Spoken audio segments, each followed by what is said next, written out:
This is the third live streaming of the Household of Faith Singapore worship.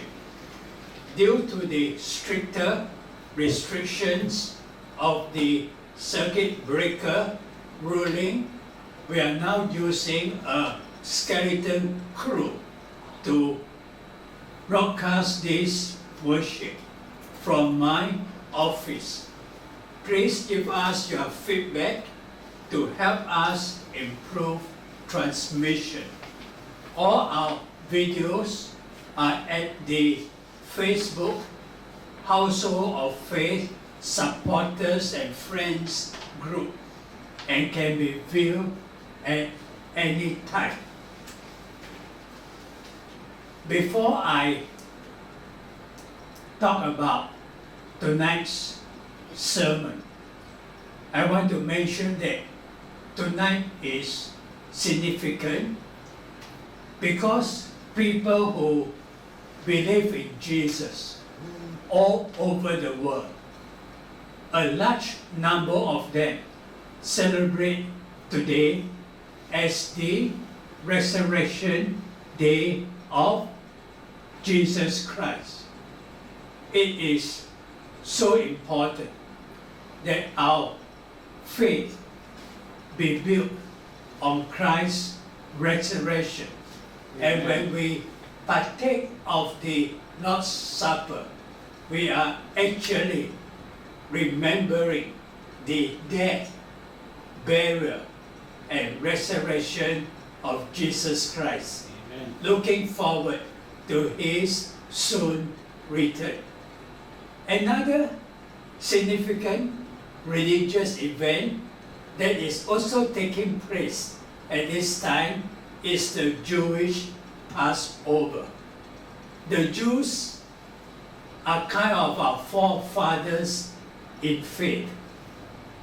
And because of the pandemic shut down in many places around the world, I think the Jews at this time, as they celebrate the Passover, feel very keenly akin to the first Passover, where the Jews were also shut down in their house, waiting for the angel of death to pass over them, that they may be safe. Whereas this is not the case with the Egyptians. Last Sunday we talked about 5 things that you can give to others, and tonight we conclude with 10 altogether. 10 things that you can give to others that do not cost you any money. In the book of Isaiah chapter 55, the prophet cries out, "Everyone who thirsts, come you to the waters, and he who has no money, come you, buy and eat. Yes, come, buy wine and milk without money and without price." The Bible extends this invitation both in the Old Testament, in Isaiah, and in the New Testament, in the book of Revelations. Salvation is priceless. There is no way that we can pay for our salvation, and yet it is offered without a price. Here are some things that we can offer to others that do not cost money. Last Sunday we talked about love, encouragement, time, service to others, compassion. We will conclude with the other 5 tonight. Faith is something, I think, opposite of money. Sometimes we think the opposite of money is a lack of money, like a rich man and a poor man. But some people live on money. Others live by faith. It seems like rich people sometimes do not feel a need for faith because they have already so much and everything that they want.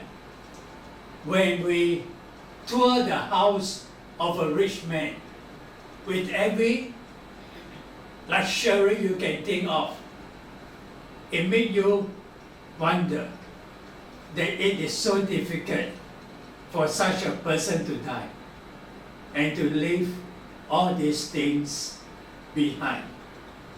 But for the poor, faith is very real, it is precious, and it is the only hope that they have because of their circumstances, because of the lack of opportunity.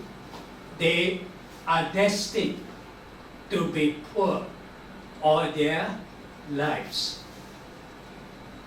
And so, they cannot live on money. They can only live in faith. This is why in third world country, there are so many religious people hanging on to their faith. And in developed countries, the churches are empty because the people there feel that they do not need God. In Hebrews chapter 12, the writer tells us to look to Jesus, who is the author and perfecter of faith, who for the joy that was set before him endured the cross, despising the shame, and sat down at the right hand of the throne of God.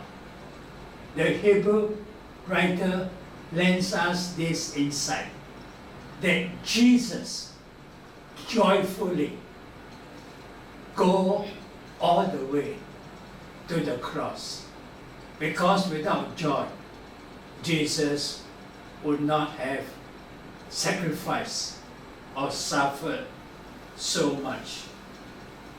We who are recipients of faith can pass it on to others by the way we live, by looking for opportunities to help them understand God's love, and by exemplifying God's love to them on a regular basis.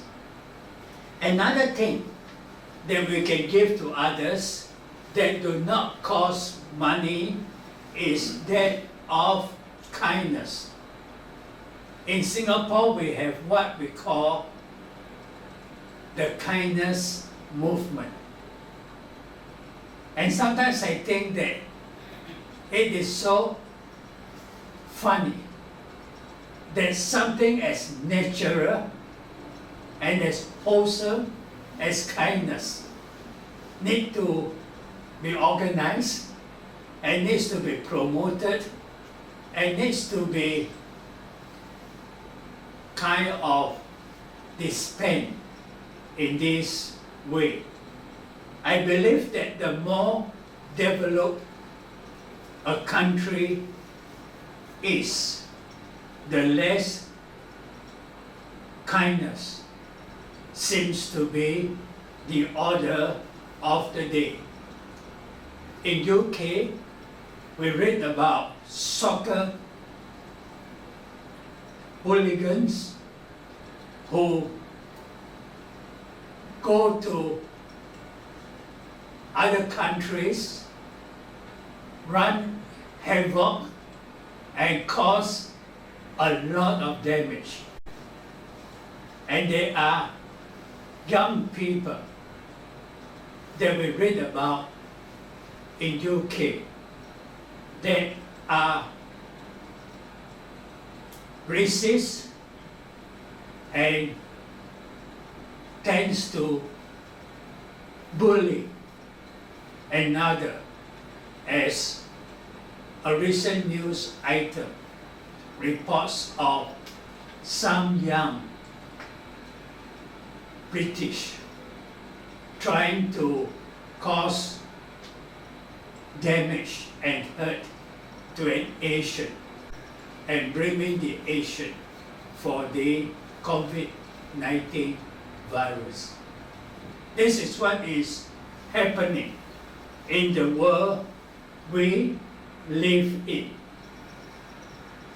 On the internet, on our roads, everywhere we find people misbehaving, road rage, all kinds of intimidation.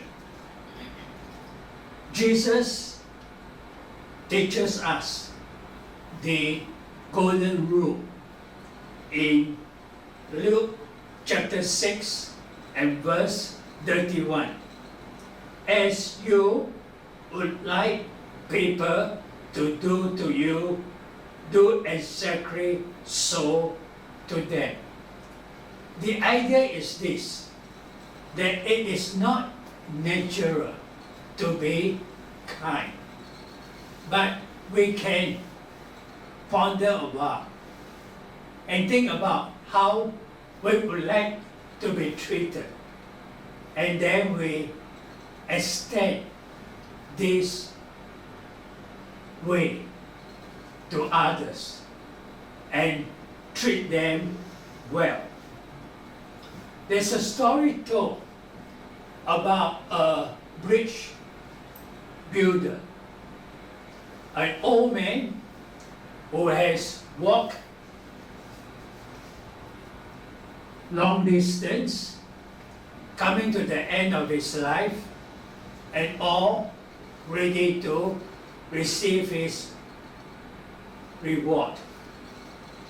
He came across a river, and with the strong currents, he stopped to build a bridge.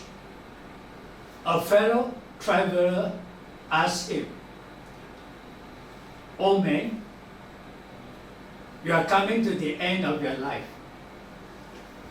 You don't have many days left. And besides, you will never pass this road again. Why do you waste time to build a bridge?" The old man replied, "I'm not building it for myself, but there are others who will walk this path, and some are not experienced, some are not strong, and I'm building the bridge for him." What a difference our world will be if we share the kindness of this bridge builder. Another thing that we can offer one another is that of friendship. My observation is this, that as the world becomes more populated, loneliness increases. How can it be that more people and we feel more lonely? I think we need to look at our MRT experience. That is before the COVID-19. Lots of people streaming into our MRT. You get on the train it is totally packed. And yet, people are isolated. They're looking at their handphones. Maybe they're still asleep if it's in the morning. But no social interaction and no friendship. And I believe that in a city like Singapore, some people wake up in the morning, goes to work, come back home, and their circle of friends are very small. Cities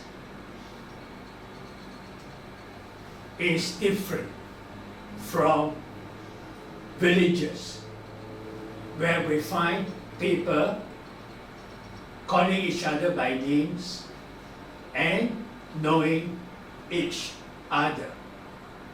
But friendship is so important. I believe that friendship is the number one key indicator of a person's well-being, of the value of that person, our true wealth. What kind of life is it that you live and die without friends? And then, what a wonderful life it is if you are surrounded by many friends. Can we not be a friend to someone? I think it is possible that there are people that do not have a single friend in this life.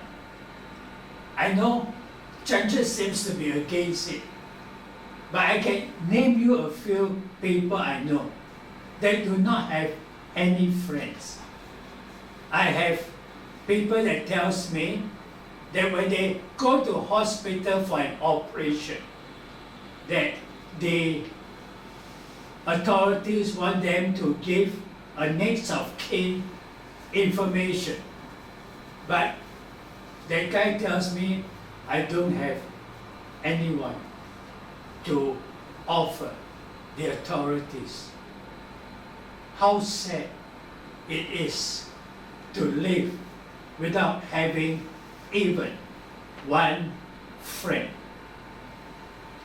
Could we not be that friend for that person, that difficult person? This is why he or she do not have friends. Jesus says in John chapter 15 and verse 13 that greater love have no man than this, that someone lay down his life for his friends. And then you think about David and Jonathan.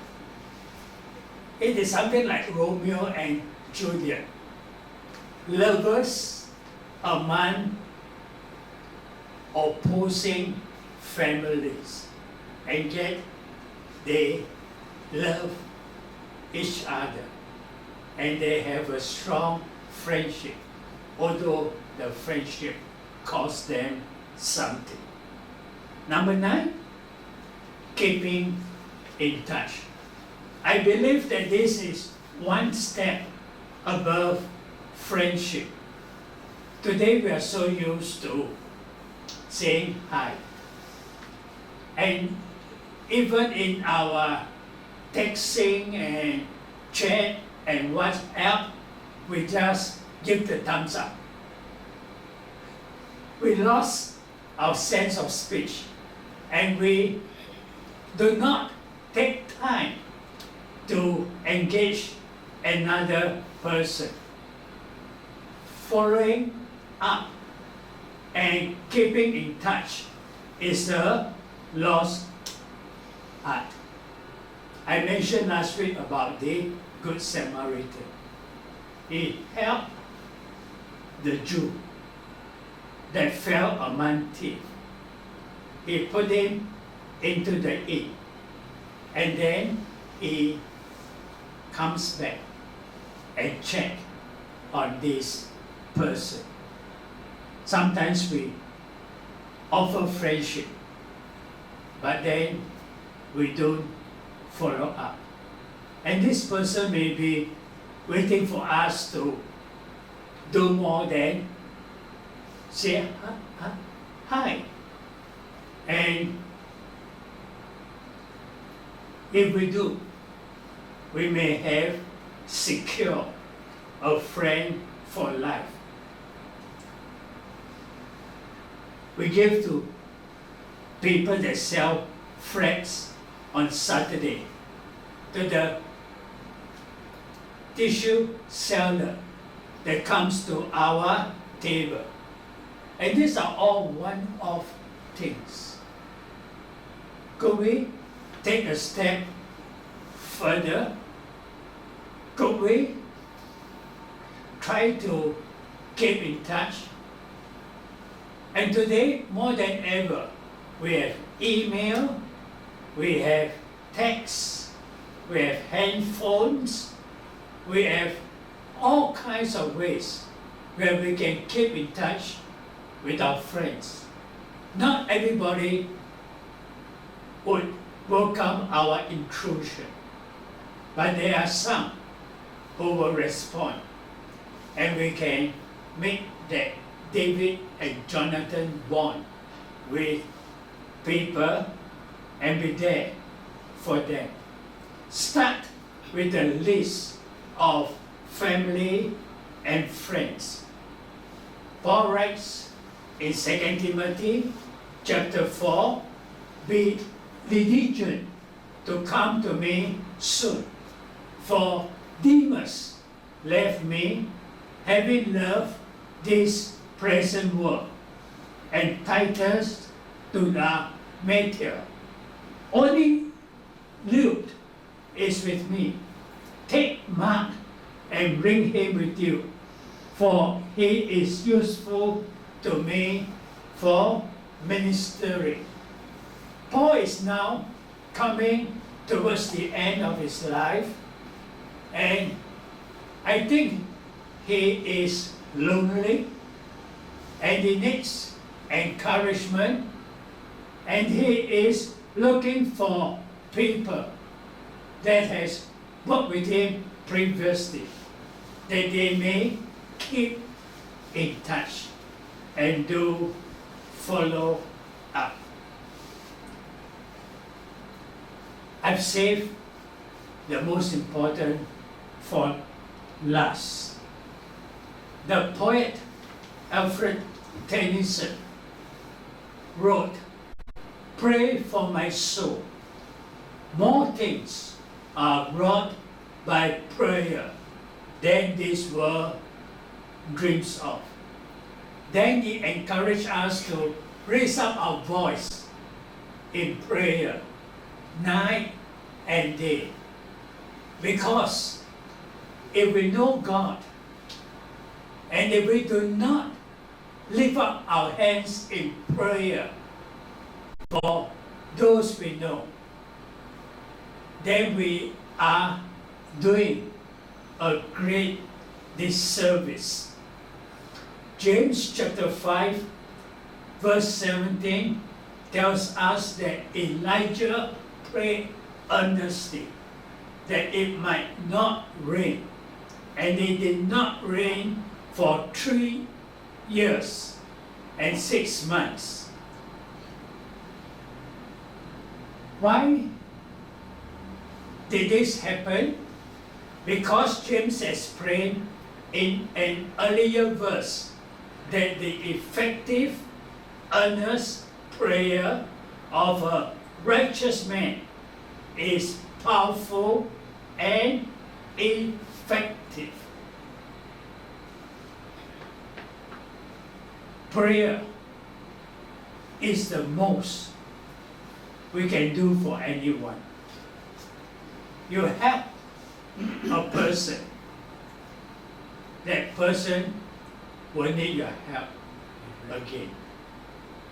You give money to a person, that person may need more money. You heal a person, he will get sick again. Even if you don't get sick, that person will die one day. There is a limit to what we can do physically with our resources and our skills. But with our prayer, we can touch the hand that touches the world. Sometimes on the internet, especially at this time of circuit breaker, stay at home, you find people complaining, oh, it's difficult to stay at home. Children need to go out of the house. But you know, the best thing you can do at home is to make a list of people that you can pray for.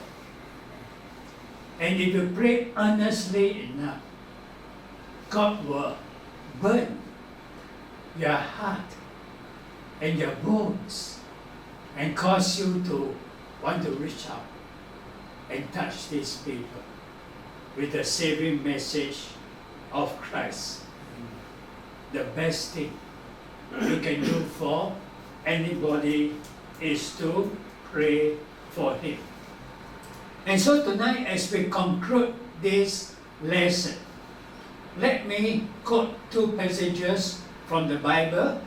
First, Acts chapter 20, verse 35. In all things I gave you an example, that so laboring you ought to help the weak, and to remember the words of our Lord Jesus, that he himself said, it is more blessed to give than to receive. Here are 10 things that you can give, that anybody can give, because they don't cost money. Ask yourself this question. Would you rather be the giver or the receiver? I think most of the times we go through life putting our hand out and hoping to get something. Even now we are hoping that the government will be putting a lot of grease on our palms. But if someone comes to your house with a care package, do you rather be the one who gives than the one who's in need of that gift? This is why it is more blessed to give than to receive. And God says in 2 Corinthians 9:8 that he is able to make all grace abound to you, that you always, having all sufficiency in everything, may abound to every good work. This is a wonderful passage. It has superlatives. God is able to make all grace abound, that you always have all sufficiency in everything.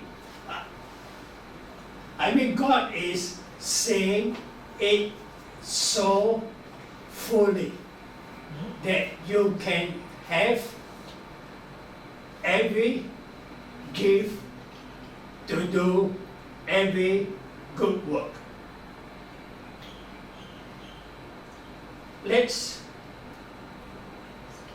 look at this starter list. 10 things that you can give. Which one will you start on this week? Is it love? Is it encouragement? Is it time? Is it service to others? Is it compassion? Is it faith? Is it kindness? Friendship? Keeping in touch? Or prayer? Let me encourage you to give of your value.